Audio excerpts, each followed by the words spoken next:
நயன்தாரா விக்னேஷ் சிவனை காதலித்து திருமணம் செய்து கொண்ட பிறகும் அடுத்தடுத்து படங்களை நடித்து வருகிறார். படங்கள் ஃபிளாப் ஆனாலும் அதை பற்றி கவலைப்படாமல் பிசினஸிலும் நம்பர் ஒன் ஆகணும்னு அர்ப்பணிப்புடன் உழைத்துக் கொண்டிருக்கிறார். இவர்களின் திருமணம் நடந்து முடிந்து 2 ஆண்டுகளுக்கு பிறகு பியாண்ட் தி ஃபேரிடேல் என்கிற பெயரில் அவர்களது திருமண வீடியோ விரைவில் நெட்ஃபிளிக்ஸில் வெளியாக உள்ளது. 2 வருடங்கள் கழித்து திருமண வீடியோ வெளியிட்டால் ரசிகர்களின் ரெஸ்பான்ஸ் எப்படி இருக்கும் என்று தெரியவில்லை.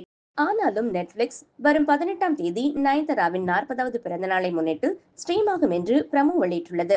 ரசிகர்களை ஃப்ரீஸ் செய்யும்படி தற்போது நயன்தாராவின் ஆவணப்படத்தின் ட்ரெய்லர் வெளியாகியுள்ளது. அதில் நயன்தாரா, நான் விக்னேஷை முதலில் பாண்டிச்சேரி சாலையில் நானும் ரவுடிதான் என்ற படத்தின் ஷூட்டிங்கின் போது பார்த்தேன். அவரும் என்னை வித்தியாசமாக பார்த்தார். ஒரு இயக்குனராக அவர் கூறிய சில காட்சிகள் தன்னை கவர்ந்ததாகவும் குறிப்பிட்டுள்ளார். விக்னேஷ் சிவன் பேசுகையில், படப்பிடிப்பு முடித்த பிறகு செட்டில் இருப்பதை நான் மிஸ் செய்கிறேன் என்று குறுஞ்செய்தி அனுப்பினார். நானும் உங்களை மிஸ் செய்கிறேன் மேடம் என்று சொன்னேன். ஒரு அழகான பெண்ணை பார்த்து மனதிற்குள் பாராட்டாத நபராக இல்லை என்றால் அவர் பொய் சொல்கிறார் என்று அர்த்தம். நான் ஒன்றும் உத்தமன் இல்லை. ஆனால் நயன் மேடத்தை நான் தவறான கண்ணோட்டத்தில் பார்க்கவில்லை என்று கூறியுள்ளார். அந்த தருணம் இவர்களை காதலர்களாக மாற்றி திருமண பந்தத்திலும் இணைத்திருக்கிறது என்று தெரிவித்துள்ளனர்.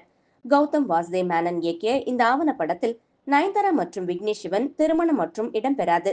திருமணத்தை தாண்டி பல்வேறு அம்சங்களை பற்றி பேசும் என்று எதிர்பார்க்கப்படுகிறது.